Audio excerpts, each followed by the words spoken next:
যারা আবুল হোসেন তাকে অনুরোধ জানাবো বক্তব্য রাখার জন্য। উপস্থিত হাওড়ার অবহেলিত ও বঞ্চিত জনগণকে গাজীপুরবাসীর পক্ষ থেকে জানাই শুভেচ্ছা ও অভিনন্দন। পাশাপাশি ধন্যবাদ জানাই এনসিপি বাংলাদেশ, আইএফএসএল, ফনি বাংলাদেশ ও অ্যাকশন এই সংগঠনকে যারা দীর্ঘদিন যাবৎ হাওড়াবাসীর উন্নয়নে কাজ করে যাচ্ছে। হাওড়া হল সাগরের মতো বিশাল জলধারা না।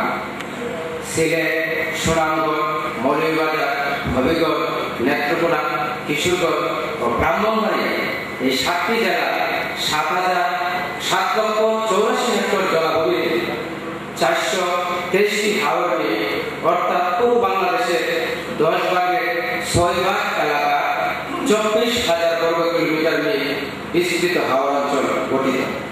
সুনামগঞ্জ জেলা হাওরের সংখ্যা সবচেয়ে বেশি, সর্বোচ্চ 133টি। 7টি জেলা, 48টি উপজেলা, প্রায় 2 কোটি জনঅধ্যুষিত হাওড় অঞ্চল বিচিত্র জীবন জীবিকার এক স্বতন্ত্র সত্তা, যা বাংলাদেশে আর কোথাও দেখা যায় না। 1950 সালে প্রজাস্বত্ব আইনে জমিদারি প্রথা বিলুপ্তির পর থেকে এই হাওরগুলো গ্রুপ জন্মহাল হিসেবে ভূমি মন্ত্রণালয়ের অধীনে ন্যস্ত হয়।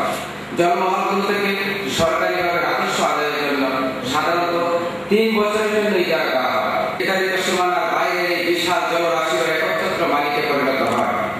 পরিধির বিশালত্বের কারণে ইজারাদাররা নিজেকে জমিদার, প্রশাসনকে তাদের কর্মচারী আর আমাদের মতো সাধারণ জনগণকে প্রজা মনে করে।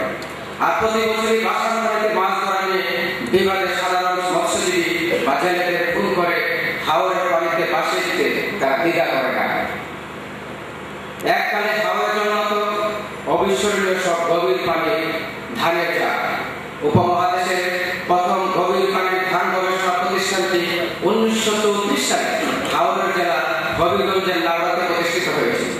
পরবর্তীতে সেই প্রতিষ্ঠান বলতে তৈরি করা হয়েছে বাংলাদেশ ধান গবেষণা ইনস্টিটিউট। গবেষণা ও উন্নয়নের নাম করে গভীর পানির ধানের জাতগুলো কিডন্যাপ করেছে ইরি ও সিজিআই এর মতো প্রতিষ্ঠান।